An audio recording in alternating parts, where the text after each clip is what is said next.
माल तो चोखा है। थोड़ी लाली लिपस्टिक करेगी, पटाखा लगेगी। बड़ी भी, मेरे कमीशन का आज ही कुछ हो जाता तो। गुड्डू, जी बड़ी भी।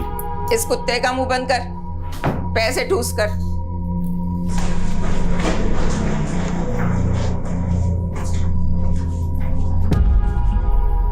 आज से ही काम शुरू करना है, तब तक यहीं रहना होगा, समझी?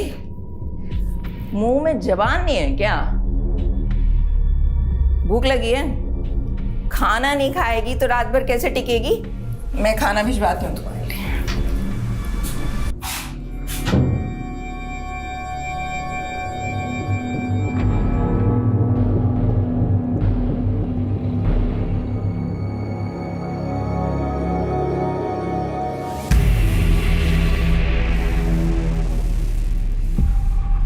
अरे कहाँ है? ए लड़की, कहाँ गई वो? वे कहाँ है वो?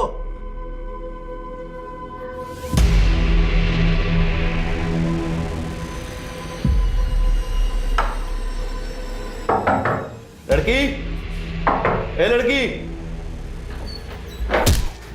चल बड़ी भी, बड़ी भी।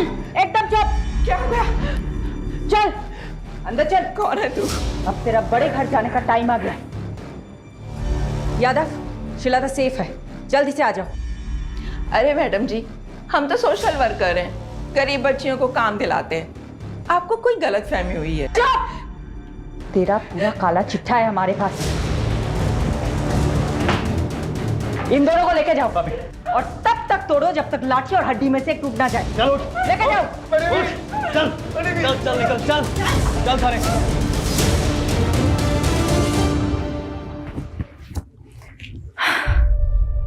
श्वेता बेटा, ठीक हो तुम?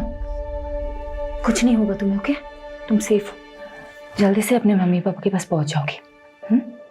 डोमेस्टिक हेल्प सर्विस एजेंसी के नाम पर झारखंड, बिहार और नॉर्थ ईस्ट की लड़कियों को लाया जाता था और उन्हें डराकर, नशे की आदत डालकर प्रोस्टिट्यूशन में ढकेला जाता था। कौवा से वे अंडे, कोयला के लेवे। तू जलेबी ना तल चौधरी, सीधा बोल। बोलना क्या है सर जी, आप खुद ही समझदार हो। देखिए, मैंने अकेले ने कुछ भी नहीं किया है, ये एक टीम वर्क था। इस ऑपरेशन की सक्सेस के पीछे सबसे बड़ा हाथ सब इंस्पेक्टर अजय यादव का है। उनकी सूझबूझ और उनके खबरी नेटवर्क के सपोर्ट से ही हम इस गिरोह को पकड़ पाए हैं। Sub inspector Ajay Yadav, media को ब्रीफ दीजिए इस ऑपरेशन की। सर, ये ऑपरेशन की शुरुआत कब हुई? जी, वो 7 महीने पहले कोची पुलिस के पास एक औरत ने मिसिंग रिपोर्ट लिखाई थी, अपनी बेटी श्रीलता की। उनका कहना था कि नौकरी का लालच देकर कोई उनको अपने साथ दिल्ली ले आया था। कितने समय से एक्टिव था उनका गिरोह? लगभग 1 साल से। और यहाँ से हमने 18 लड़कियों को रेस्क्यू किया, जिनको सेम मोडस ऑपरेंडी से ट्रैप किया गया था। हमने अभी तक एक ही गिरोह को पकड़ा है। जो भी इस रैकेट के साथ जुड़े हुए हैं, अब उन सबकी बारी है। सेबा, फिक्र मत कर, समीम भाई जल्द लौटेंगे। राना खाला, जरा 1 मिनट। हाँ, क्या हुआ रकीब? क्या बोलूं खाला, अब्बू के जाने से अम्मी का हाल बुरा, ऊपर से पैसों की किल्लत, 2 वक्त का खाना और दूध के भी पैसे नहीं। क्या करूं, किससे मदद मांगूं, कुछ समझ में नहीं आ रहा है। ये ले 1000 रुपए रख, और जरूरत पड़े तो मांग लेना। शुक्रिया खाला।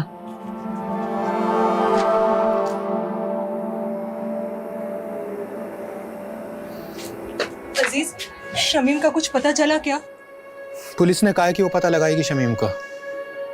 वैसे मुझे नहीं लगता वो लोग कुछ करेंगे।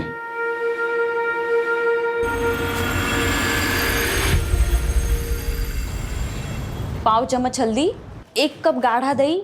दिखाइए तो क्या क्या लिखा। ये देखो। अरे मैडम, ये क्या लिख दिया आपने? मैंने 1 चम्मच लाल मिर्च और पाव चम्मच हल्दी बोला था, सब उल्टा लिख दिया आपने। अच्छा हुआ तुमने देख लिया, वरना पता नहीं मैं क्या कर रही हूँ। एक्चुअली आज आरुषि की फ्रेंड्स आ रही है स्लीप ओवर के लिए, तो मैंने सोचा कि कुछ अच्छा सा बढ़िया सा पंजाबी डिश बना कर खिलाऊं। आई होप आज मैं आरुषि को कोई शिकायत का मौका ना दूँ। अच्छा, श्रीलता को मेडिकल एग्जामिनेशन के लिए भेजा था, रिपोर्ट्स आई? जी मैडम, कल शाम को ही आ गई थी। रेप तो नहीं हुआ था उसके साथ, बट काफ़ी मात्रा में उसको ड्रग्स दिए गए थे। डॉक्टर ने बोला है कि 2-3 दिन ऑब्जर्वेशन में रखेंगे। चलो मैं रेसिपी ख़त्म करती हूँ। Hello, what?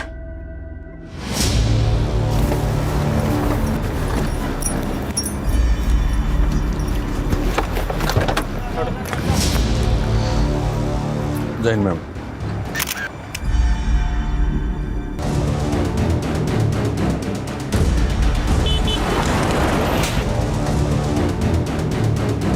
Solanki, mobile, wallet, ID card कुछ मिला? नहीं मैडम जी।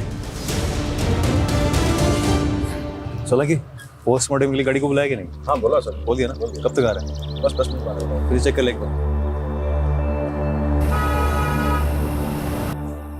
दी, देखो मैंने लाइट ऑन कर दी, कैसा लग रहा है? Very good Rohan. जब तू बड़ा होगा तेरे फ्रेंड स्लीप ओवर के लिए आएगा ना, मैं भी चुपचाप लिविंग रूम में चली जाऊंगी। Living room? मैं तो जाऊँ लिविंग रूम में? एक ही रात की तो बात है रोहन। मैंने इतनी मेहनत की हमारा रूम साफ करने में, मैं नहीं जाऊंगा कहीं भी। ए चैंप, तू एक काम कर, तू ना मेरे रूम में आ जा। ये लोग गर्ल्स नाइट आउट करेंगे तो हम भी बॉयज नाइट आउट करेंगे। मतलब मम्मी आज फिर से डिच करने वाली है? एक और झूठा प्रॉमिस किया मम्मी ने। जाने देना आरू, ये सोच कि तेरी फ्रेंड कितनी लकी है। अगर तेरी मॉम होती तो वो फिर से नई पंजाबी डिश ट्राई करती और हम लोगों को खिलाती, और हमें भी छोटी मोटी तारीफ करनी पड़ती। अभी एक काम करते, तुम लोगों का रूम फिर से सेट करते, ओके? चलो चलो चलो चलो। क्राइम सीन के पास और कुछ नहीं मिला, मर्डर वेपन भी नहीं। मैडम, पोस्टमार्टम रिपोर्ट आ गई। तो विक्टिम की उम्र 45 से 50 के बीच में, और हाँ, उसका खतना भी हुआ था। मतलब मुस्लिम था? और बॉडी पे 10 से ज्यादा घाव थे। तो घाव को देख के ऐसा लगता है जैसे तेजदार शूले से किए गए। मर्डर कब हुआ होगा? बॉडी तो काफी सड़ चुकी है, देख के लगता है 4 से 5 दिन तो हो ही क्यों। मैडम एक काम करता हूँ, विक्टिम के डिस्क्रिप्शन से मेल खाती हुई मिसिंग रिपोर्ट में आसपास के थाने में चेक करवाता हूँ। वैसे मैडम, मैं एक बात बताना भूल गई। हॉस्पिटल से कॉल आया था, श्रीलता की हालत अब काफ़ी बेहतर है। 1-2 दिन में डिस्चार्ज मिल जाएगा और परसों की ट्रेन है उसकी। पारुल, एक काम करना, कल तुम श्रीलता से मिलना।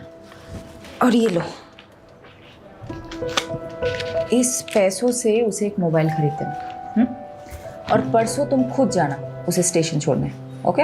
शेल्टर होम की केयरटेकर जाने वाली मैडम। फिर भी जाना है तुम्हें। यादव सर ना सही कहते हैं, आप हर केस को काफी पर्सनली क्यों ले लेते हो?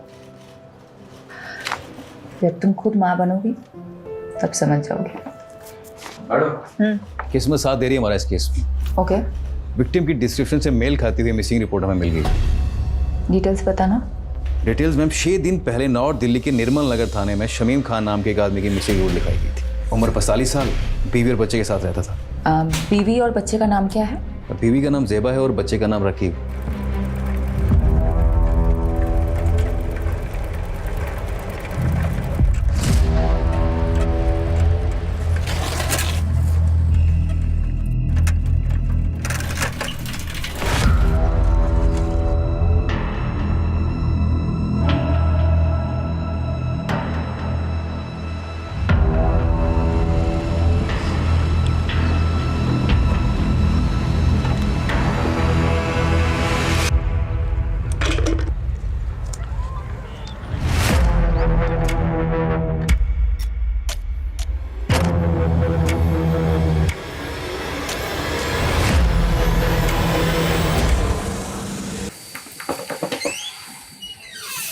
भाटी सर, आपने बुलाया मुझे? इधर आ, ये देख जरा। क्या हुआ सर? धोखा है मेरे साथ, धोखा। नहीं सर, मैं तो रोज 9 घंटे की पाली खत्म करके ही निकलता हूँ। तो झूठ बोलता है। नहीं सर। ऊपर से काम चोरी करता है। अब ध्यान रख ले, अगले 1 महीने तक तूने ओवर टाइम करके मेरा हिसाब पूरा करना है। अगर कुछ गड़बड़ हुई तो याद रख, तेरा वही हाल होगा जो शमीम का हुआ था, समझा?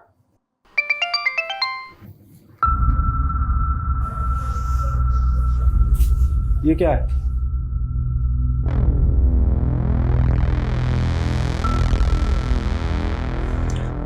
पहले शमीम कहीं चले गए और अब रकीब का भी पता नहीं। कुछ पता चला रकीब का? नहीं। लेकिन मैंने रकीब के कुछ दोस्तों से बात की। रकीब ने किसी को 1000 रुपए दे के बंदूक खरीदी है। रकीब बंदूक क्यों खरीदेगा?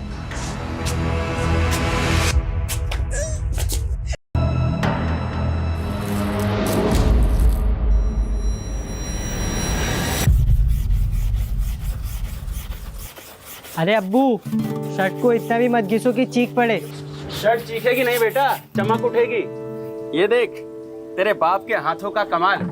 एक शर्ट पूरे 5 साल चलाता हूँ, समझा? और मेरे इसी बचत के पैसों से तू हर 5 महीने में नई शर्ट खरीद पाता है। लेकिन शमीम की हत्या हुई थी और हत्या कुछ 6 दिन हो चुके हैं। शमीम की किसी के साथ अनबन, झगड़ा कुछ भी? ऐसा कभी कुछ नहीं हुआ था।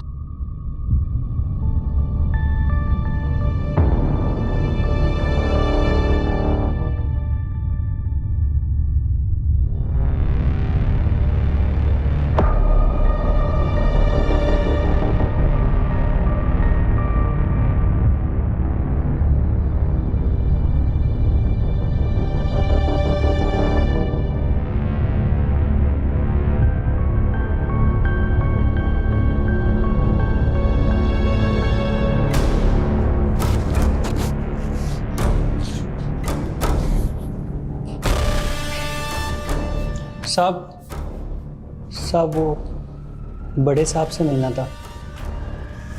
नाम क्या है तुम्हारा? बाबू। बाबू पक्का यही था वो? कितनी बार बताया साहब, 100% यही था। 2 आदमियों ने इसे पीछे से पकड़ रखा था और एक आदमी इसको चाकू मार रहा था। हमारे पास इतने दिन बाद क्यों आए? मैडम जी, दिल्ली में नया हूँ और किसी को जानता भी नहीं, और फिर पुलिस स्टेशन में आने से हर कोई डरता भी तो है। तो फिर बाबू अचानक तेरी अंतरात्मा कैसे जागे? हाँ साहब, पेपर में पढ़ा कि इसका कातिल अभी तक नहीं मिला, तो मुझे ख्याल आया कि वो किसी का पति, किसी का भाई होगा शमीम, और उसे इंसाफ तो मिलना चाहिए ना। पर मैम, मुझे किसी लफड़े में नहीं फंसना। बाबू, मेरी बात अच्छे से सुनो जी। इस शामीम को 3 लोगों ने मारा है। उनका हुलिया पहचान सकते हो? चित्र बनवा सकते हो? शक्ल तो याद है मुझे मैम, रोज रात को सपने में आते हैं तीनों कमीने।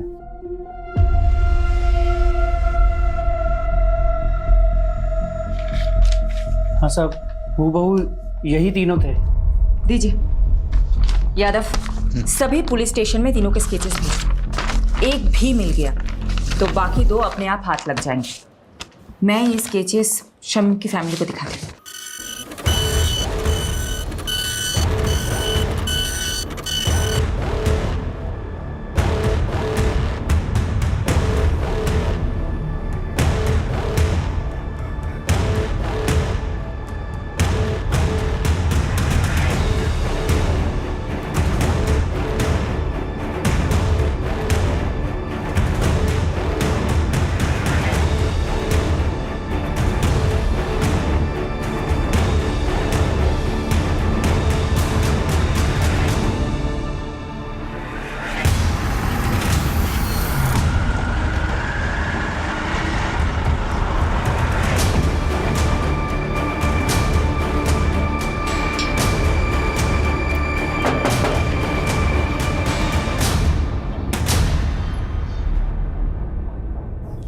सेबा, तुमने हमें बताया था कि शमीम की किसी के साथ दुश्मनी नहीं है, लेकिन हमें एक आई विटनेस मिला है जिसने 3 लोगों को शमीम को मारते हुए देखा था। तीनों कुछ ऐसे दिखते हैं। मैंने इन्हें पहले कभी नहीं देखा।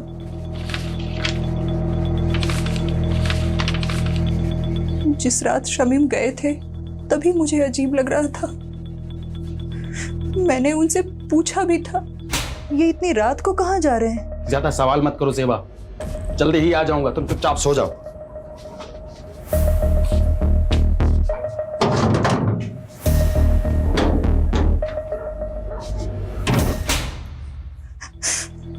बस थैली लिए और चले गए। मैडम, ये बात मिसिंग रिपोर्ट में नहीं थी और ना ही कोई ऐसा बैग मिला क्राइम सीन पे। क्या था उस थैली में? शमीम ने बोला कि पानी की बोतल है।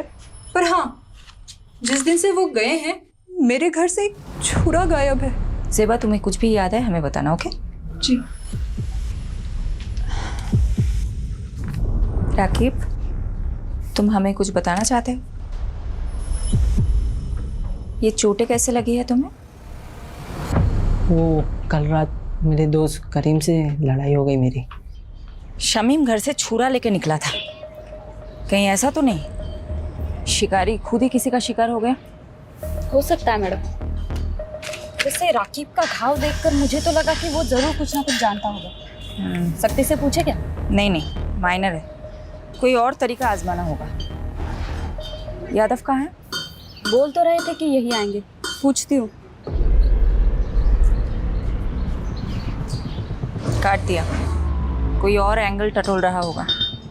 यही तो करता है वो। ये क्या है? शमीन खान आपकी फैक्ट्री का वर्कर था। इन तीनों में से किसी एक ने उसको मारा हो सकता है। तो इन तीनों में से आपकी फैक्ट्री का कोई था, आप जानते होंगे? 150 वर्कर है मेरी फैक्ट्री में। सबकी शक्ल ना मुझे याद रहती है ना मुझे याद रखनी है। कहीं ऐसा तो नहीं आपने इन तीनों लोगों को शमीम खान को मारने की सुपारी दी थी? मैंने तो ऐसा भी सुना है कि आप अपने फैक्ट्रीज के वर्कर्स को मारते भी हैं। ए इंस्पेक्टर, ज्यादा मत उड़, तू जानता नहीं मैं कौन हूं। पुलिस वाले को तो हो सकता है। बहुत अकड़ ना तेरे में, आज सब निकालता हूं। चल चल।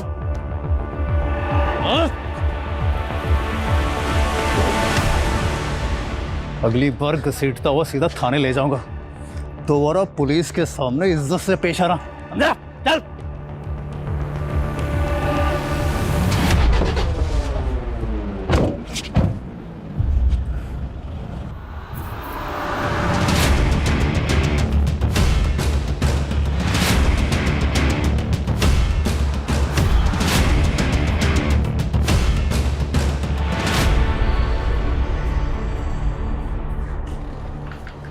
श्रीलता की रात की ट्रेन है ना?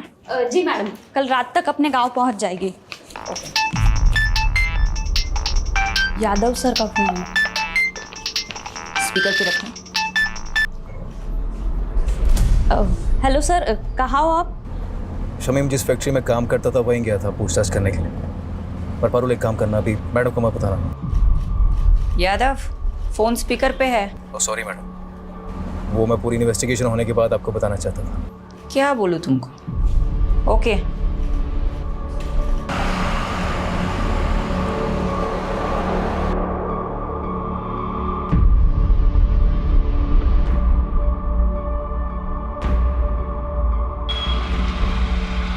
तो देखा क्या? हाँ सर, देखा देखा सा तो लग रहा है।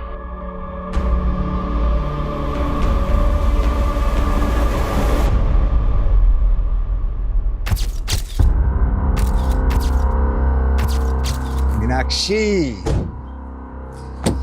I'm gonna miss you.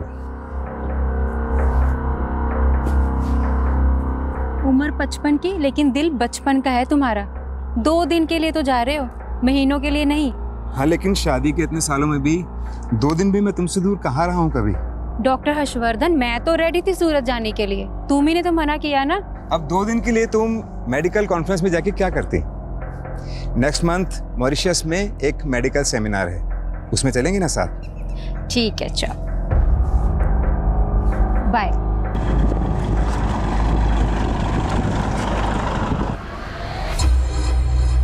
दीपक, जरा अपना फोन देना। Yes sir. हाँ, मैं बोल रहा हूँ, दीपक के फोन से बात कर रहा हूँ।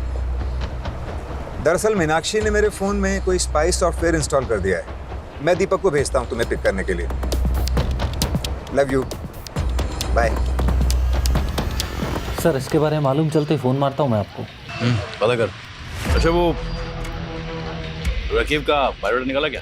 हाँ सर, पता किया ना सर। राकीब क्या छोटी सी उम्र में गलत लफड़ों में फंसा। भीमलाल नाम का एक बैटिंग माफिया है, उसके साथ जोड़ा। भीमलाल कहीं वही तो नहीं जो बेल से छूटने के बाद लॉटरी के धंधे में घुस गया? वही वाला सर। सर हुआ क्या, जब भी शमीम गायब हुआ ना, राफिक को सीधा शक भीम लाला पे गया और वो उससे मिलने चला। ए, क्या कर रहा है ये? पागल हो गया? मार खा के आ गया। सब मेरी गलती, मेरी वजह से अब्बू की जान गई। मुझे ऑनलाइन गेम की लत लग गई थी जिसमें आप बहुत सारे पैसे कमा सकते हो। भीम लाला अपना मोबाइल और पैसे देता था मुझे गेम खेलने के लिए। ज़्यादा पैसे कमाने के लालच में 2 लाख रुपए कर्ज हो गए मुझ पर। भीम लाला पैसों की वसूली के लिए हमारे पीछे पड़ गया था। उस दौरान अब्बू अजीज अंकल के साथ बिजनेस शुरू करने का प्लान बना रहे थे। अजीज अंकल के दिए हुए 60,000 रुपये मैंने चुरा लिए और भीमलाला को दे दिए। बस बाकी के 1,40,000 कब देगा? वही ब्याज के साथ? दे दूंगा, जल्दी दे दूंगा। लेकिन अब्बू को पता चल गया कि वो पैसे मैंने लिए। अरे तू मेरी वजह से सब कुछ हुआ है। क्या कर रहा है, पागल हो गया है क्या? सुन बेटा, क्या हुआ है? हाँ, हमें बता क्या हुआ है, हम कोई तरकीब निकालेंगे। बोल बेटा। लाला जी, मैं धीरे धीरे आपका सारा कर्ज चुका दूंगा। धीरे धीरे नहीं, जल्दी जल्दी। 15,000 रुपये महीना चाहिए मेरे को तेरे से। तू 15,000? पर लाला जी, इतनी तो मेरी कमाई भी नहीं है, कहाँ से लाऊंगा मैं 15,000? ठीक है, हर महीने 5,000 रुपये, उससे 1 पैसा कम नहीं। अब्बू ने कई महीने तक पैसे दिए लेकिन फिर भी काफ़ी रकम बाकी थी। उसका ब्याज बढ़ता ही जा रहा था। क्या उस रात शमीम लाला को माने उसके घर गया था क्या?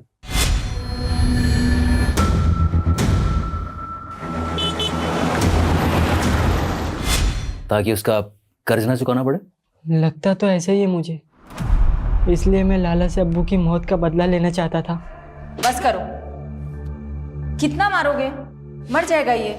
देखो लाला, ये बहुत जिद्दी है, इसलिए तुम्हारे लिए यही अच्छा होगा कि तुम सब सच बता दो, नहीं तो ये तुम्हें मारता ही रहेगा। मैंने नहीं मारा शमीम को, आप खुद ही सोचो। सोने का अंडा देने वाली मुर्गी थी वो, मैं उसे क्यों मारूंगा भला? क्योंकि शामीम तुम्हें मारने आया था, इसलिए तुमने अपने उन 3 साथियों के जरिए उसे मरवा दिया। मैडम, ये देखो। मैं इन तीनों को नहीं जानता। लगता है जैसे इसे मारने का शौक है, तुम्हें मार खाने का शौक है। ठीक है, करते रहो अपने अपने शौक पूरे। चलो चालू हो जाओ। I will call you back. Deepak. जी मैम। साहब को छोड़ा है एयरपोर्ट? जी मैम, छोड़िए। रास्ते में कहीं रुके थे? नहीं तो मैडम, घर से सीधा क्लिनिक और फिर क्लिनिक से शाम को एयरपोर्ट। तो गाड़ी रोहिणी में क्या कर रही थी दोपहर को? कार का जीपीएस मेरे फोन से कनेक्टेड है, झूठ मत बोलना। क्या साहब की माशूका रोहिणी में रहती है? ये सब आप मुझसे मत पूछिए, मैं आपको इस बारे में कुछ नहीं बता सकता, प्लीज। दीपक, दीपक।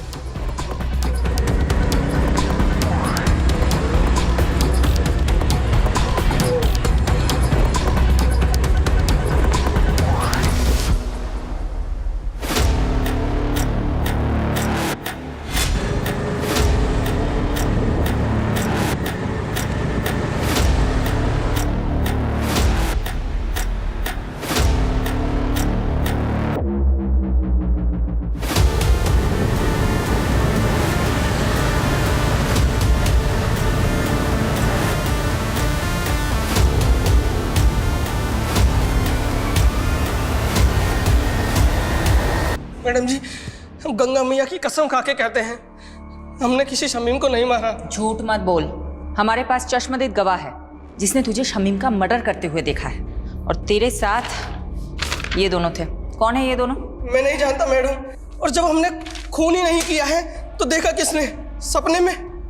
गुनाह कबूल करने में जितना टाइम लगाएगा ना, तेरे लिए मुश्किल उतनी बढ़ती जाएगी। मैडम जी, हम रिक्शा चलाकर गुजारा करते हैं और हमने आज तक कोई गलत काम नहीं किया है, और आप तो हम पे सीधा मर्डर का आरोप लगा रहे हैं। मैडम,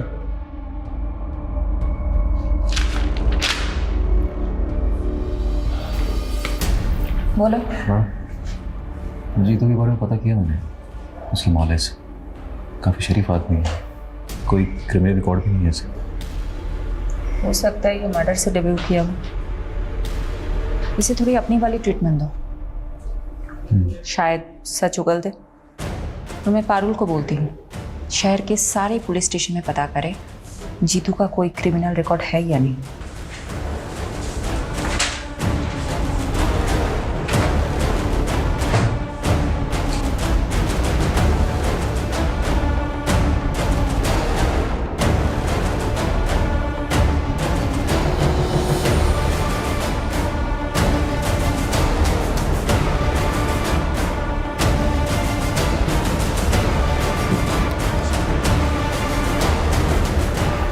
सर, यही है वो विभूति प्रसाद।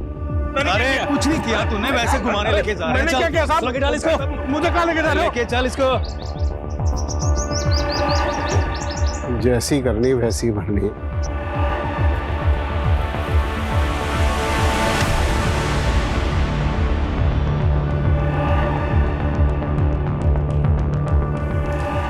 मैम यही है वो आदमी जिसने उसको चाकू मारा था। मैम इस वाले आदमी ने उसको पीछे से पकड़ा हुआ था। मैम वो तीसरा आदमी मिला क्या? वो भी मिल जाएगा। मैम मेरा कहीं नाम तो नहीं आएगा ना? फिक्र मत करो, तुम जा सकते हो बाबू। जी मैम। मैडम, विभूति प्रसाद एक नंबर का बदमाश आदमी है। कुछ महीनों पहले ये थाने में अपनी मिसिंग बाइक की कंप्लेंट करने आया था। सब रुकिए साहब, यही करो शुरू। सर ये झूठ बोल रहे हैं, हमने कोई बाइक चोरी नहीं की, बल्कि यही हमें परेशान करता रहता है। साहब ये एक नंबर का झूठा है साहब। क्या सबूत है तुम्हारे पास? सबूत है हमारे पास, ये देखिए। ये आप ही का बेटा है ना? हाँ सर। बुलाइए इसे। साहब ये झूठ बोल रहे हैं, इनकी बाइक रास्ते में खड़ी थी, वो तो मैंने बस साइड कर दी। बाइक तो चोरी हुई है ना, और आखिरी बार बाइक के साथ आपके लड़के को देखा गया था, इसलिए पूछताछ के लिए इसे हमें थाने ले जाना पड़ेगा। चलो। मैडम वो बाइक तो बाद में मिल गई, लेकिन कुछ दिनों बाद विभूति फिर से आया। साहब मार डाला, देखिए ना, पता नहीं कौन से जन्म का बदला ले रहे हैं बाप बेटा मुझसे। ये क्या नाटक है विभूति? नाटक नहीं, अटैक हुआ मेरे पे, अटैक इसके बेटे ने किया है साहब। सर ये झूठ बोल रहा है, पहले भी इसने मेरे बेटे को फंसाया, अब दोबारा फंसा रहा है मेरे बेटे को। देखिए अनिल जी, डॉक्टर ने इन्हें एग्जामिन किया है और इसीलिए हम लोग यहाँ पर आए हैं। हमें आपके बेटे से कुछ पूछताछ करनी है, बुलाइए उसे। सर वो घर पे नहीं है। आप अपना तलाशी लीजिए अंदर। वो घर पे नहीं है, मेरा यकीन कीजिए। ठीक है, वो जैसे ही घर पर आए भेजो उसे हमारे पास। जी। इन्वेस्टिगेशन से पता चला कि अनिल और उसका बेटा वाकई शरीफ आदमी है, लेकिन ये विभूति एक नंबर का सरफिरा है। ये विभूति उन लोगों को क्यों परेशान कर रहा था? दरअसल मैडम ये अनिल और उसके बेटे की जमीन हथियाना चाहता था, वो भी सस्ते दामों में, और अनिल उसे बेचना नहीं चाहता था। बस तभी उसने ये ड्रामा खेला। कौन था तेरा तीसरा साथी? कौन तीसरा साथी? क्या कह रहे हो आप? देख विभूति, सीधी तरह बता दे, शमीम के खून में तेरे और जीतू के अलावा वो तीसरा बंदा कौन था? वरना बहुत पीटेगा तू। हाथ मत लगाना मुझे, वरना पूरे डिपार्टमेंट को कोर्ट में घसीटूंगा मैं। तू यहाँ से जाएगा तब ना। तुझे क्या लगता है छोटा केस फाइल करना सिर्फ तुझे ही आता है? हम भी कर सकते हैं। मैडम फोन है आपके लिए। हेलो शिफाली दी, मैं श्रीलता। श्रीलता, कैसी हो तुम? मैं ठीक हूँ, थैंक यू दीदी। ये लीजिए, अम्मा से बात कीजिए। मैडम आप हमारे लिए भगवान, आपका बहुत बहुत थैंक यू।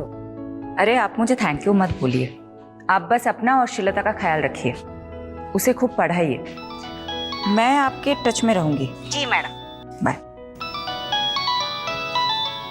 हाँ यादव बोलो। मैडम स्केच वाले तीसरे बंदे का पता चल गया, मैं घसीटते हुए उसे थाने लेकर आता हूँ, आप वेट कीजिए। बस बस बस यही है सर। ठीक है, यही मैंने सर, एक बार आप बंदे को देख लीजिए, फिर दे दीजिए। क्यों, क्या हो? स्केच से शक्ल तो मिलती है ना? स्केच से शक्ल तो हूबहू मिलती है, तो फिर? लेकिन फिर भी मुझे डाउट हो रहा है सर। क्या मतलब, कोई डाउट है क्या? अब सर आप खुद ही देख लीजिए। क्या बकवास है ये? आप कह रहे हैं कि मैंने, डॉक्टर हर्षवर्धन ने एक फैक्ट्री वर्कर का कत्ल किया है, वो भी किसी सिरफिरे और ऑटो रिक्शा वाले के साथ मिलकर? देखिए डॉक्टर हर्षवर्धन, हमारे पास आपके खिलाफ सबूत हैं। आप जानते हैं हम किससे बात कर रहे हैं? देखिए, अब जो भी है, हम सिर्फ अपना प्रोसीजर फॉलो कर रहे हैं। ठीक है, तो अब मैं प्रोसीजर ही फॉलो करूंगा, और अब मैं नहीं, मेरा लॉयर आपसे बात करेगा।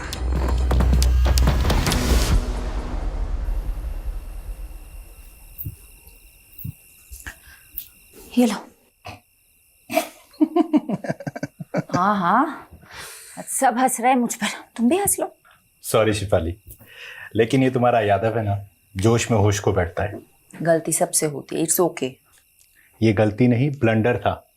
सीमोन किसी आई विटनेस ने बोल दिया और तुम लोग शहर के नामी डॉक्टर हर्षवर्धन को अरेस्ट करने के लिए निकल पड़े। क्या फायदा हुआ? 5 मिनट में उसका वकील उसकी बेल करा के चला गया। तुम वकील लोग ना कभी पुलिस की प्रॉब्लम नहीं समझोगे। तुम लोगों को मजा आता है कानून के लूप होल्स को निकाल के मुजरिम को बचाने में। तो अब तुमने ये डिसाइड कर लिया कि डॉक्टर हर्षवर्धन मुजरिम है? नहीं, मैं एक जेनरिक बात कर रही थी। देखो, डॉक्टर हर्षवर्धन को हमने पूछताछ के लिए बुलाया, उसका एक बेस था, एक आई विटनेस है जिसने सस्पेक्ट का स्केच बनवाया है। वो हुलिया बिल्कुल मैच करता है डॉक्टर हर्षवर्धन से। इस ब्लाइंड केस में ये एक ही तो स्ट्रॉन्ग पॉइंट है हमारे पास। एक सेकंड, अब मुझे समझ में आ रहा है, अब मुझे एक्चुअल में समझ में आ रहा है क्यों हम गोल गोल घूम रहे थे इस केस में। Thank you for your help. Sorry madam, मेरी वजह से आपको कमिश्नर सर से बात सुननी पड़ी। यादव, ये सब कुछ छोड़ो। पारुल, मुझे इतना बताओ, विभूति प्रसाद, ऑटो ड्राइवर जीतू और डॉक्टर हर्षवर्धन, इन तीनों के कॉल रिकॉर्ड्स चेक किए? जी मैडम, शक करने वाली कोई बात नहीं मिली। इन तीनों के बीच में कोई कम्युनिकेशन? पिछले 1 साल के कॉल रिकॉर्ड्स में तो इन लोगों की आपस में कोई बात नहीं, और ना ही इन तीनों में से किसी का फोन लोकेशन क्राइम सीन के पास मिला। नाउ थिंक, तीनों अलग अलग एरिया के लोग हैं। इन तीनों का आपस में या शमीम के साथ दूर दूर तक कोई कनेक्शन नहीं मिला। इन तीनों को शमीम से जोड़ने वाला एक ही इंसान है, बाबू। और एक खास बात, ये आई विटनेस बाबू खुद चलकर हमारे पास आया था, राइट?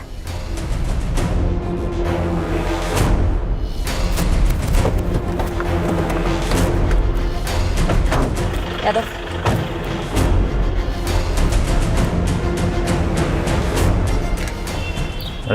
आसपास पता करो बाबू कहाँ है।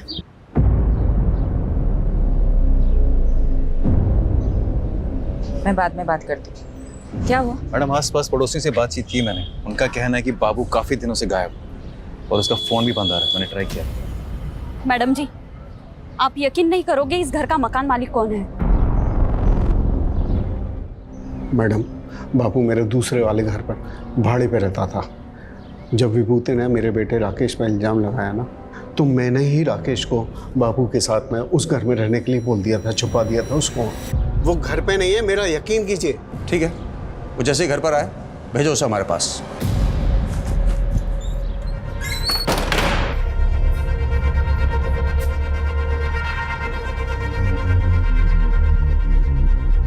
राकेश, तुम जहाँ हो वहीं रहना, तुम अभी घर मत आना। फिर मैडम, राकेश ने बाबू को विभूति के बारे में सब कुछ बता दिया कि वो कैसे हमको तंग करता था। बाबू ने हमको कहा कि वो हमारी मदद करेगा, और बाबू ने झूठी गवाही दी ताकि विभूति पर खून का इल्जाम लग जाए और आप उसे सबक सिखा सके, राइट? जी हाँ मैडम, लेकिन मैडम आप नहीं जानती कि विभूति ने हमको किस कदर तंग करके रखा हुआ था। अच्छा, ये बात बताओ, बाबू ने फोकट में मदद की तुम्हारी? जी मैडम। ये बाबू कहाँ है? मैडम पता नहीं, 3-4 दिन से घर बंद करके कहीं गायब हो गया मैडम।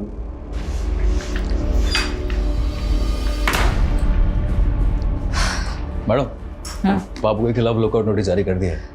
एक बात मेरी समझ में नहीं आ रही, ये बाबू अनिल की मदद करने के लिए मर्डर केस में झूठा बयान देने जितना बड़ा रिस्क क्यों लेगा? मैडम, हो सकता है बाबू शमीम के मर्डर में इन्वॉल्व हो और खुद गवाही देकर अपने शक की पॉसिबिलिटी खत्म करना चाहता हो। पॉसिबिलिटी है। तो बाबू और शमीम का क्या कनेक्शन है? ढूंढते हैं, कुछ तो निकलेगा। मैडम जी, बाबू के पुराने रिकॉर्ड्स चेक कर रही थी। आज से ठीक 5 महीने पहले तक वो फरीदपुर सिकंदराबाद में रहता था। शायद वहां से कुछ इन्फॉर्मेशन मिले।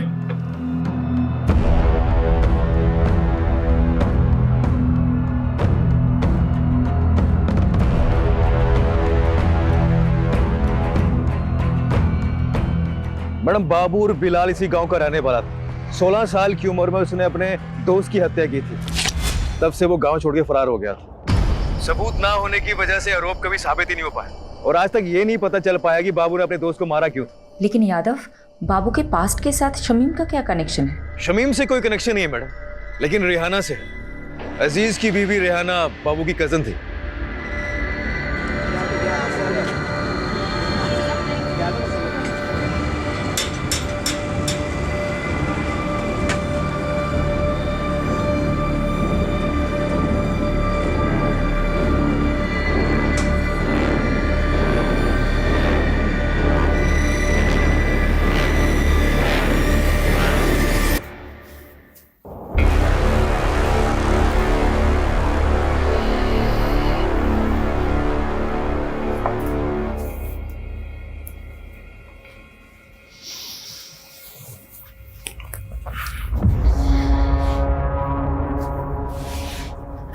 बस ज़ेबा, कब तक ऐसे चलेगा?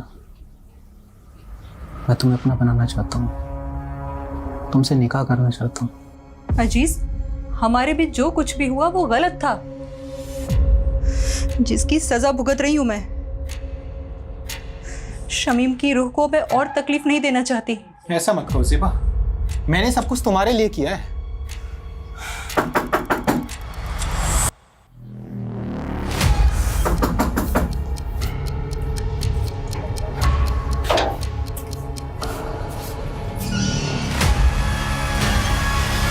अजीज चल, अब आगे की खातिरदारी तेरी जेल में करते। मैं हमेशा से ज़ेबा को पसंद करता था। जब भीम लाला ने शमीम से पैसे हटने शुरू किए तो शमीम काफ़ी चिड़चिड़ा रहने लगा था। वो बात बात पर गुस्सा करता था। मुझे उसकी फिक्र होने लगी तो मैंने एक रोज़ ज़ेबा से बात करने का सोचा।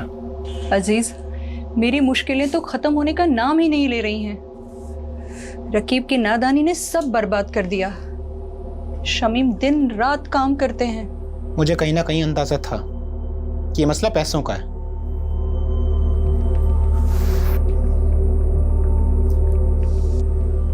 ये रखो इसको। और हाँ, ना ये कर्ज है ना एहसान। हम धीरे धीरे नजदीक आ रहे थे। ज़ेबा भी मुझे पसंद करने लगी थी, लेकिन एक दिन शमीम को सब पता चल गया। ज़ेबा, ज़ेबा, दरवाजा खोल, दरवाजा खोल ज़ेबा। अजीज,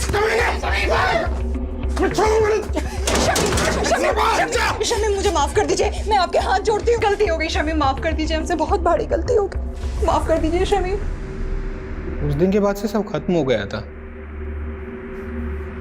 ज़ेबा ने मुझसे मिलना छोड़ दिया था, लेकिन मेरे जहन में दिन रात सोते जागते सिर्फ ज़ेबा का ही ख्याल था।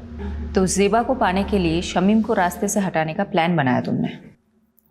हाँ, बाबू मेरी बीवी रेहाना के गांव का रहने वाला था। गांव में उस पर एक हाफ मर्डर का केस भी चल रहा था। मैंने उससे मदद मांगी। वो 2 लाख रुपए के बदले शमीम का काम तमाम करने को तैयार हो गया। रेहाना जानती थी इसके बारे में? नहीं, सारा प्लान मेरा और बाबू का था। प्लान के मुताबिक मैं एक दिन शमीम से मिलने गया।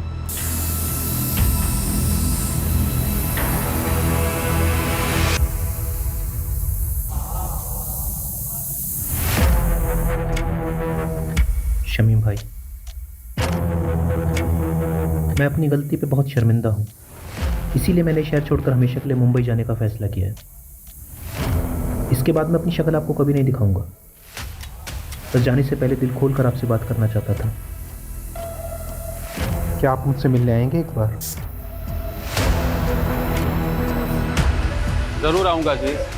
मेरी तरह शमीम के मन में भी साजिश बन रही थी। उसने जो देखा था वो भूल नहीं पा रहा था। वो भी मेरी जान का प्यासा था।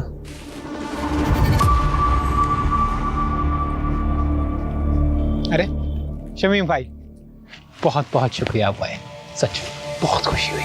पर अब अफसोस होगा कमीने। माफ करना शमीम भाई, हम जानते थे कि एक ना एक दिन आप हम तक ज़रूर पहुंचोगे, इसीलिए बाबू ने आई विटनेस बनने का प्लान बनाया ताकि आपको भटका सकें। बाबू ने विभूति प्रसाद जीतू और डॉक्टर हर्षवर्धन का नाम क्यों लिया था? ऐसा कुछ सोचा नहीं था। बाबू के दिमाग में जो हुलिया आया वो बयां करता चला गया। इरादा सिर्फ आपको भटकाने का था।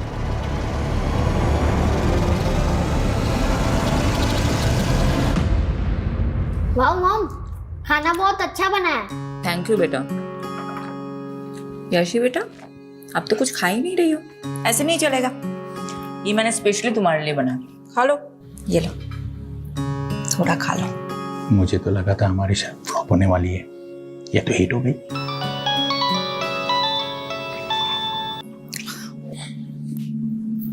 हाँ यादव, बोलो।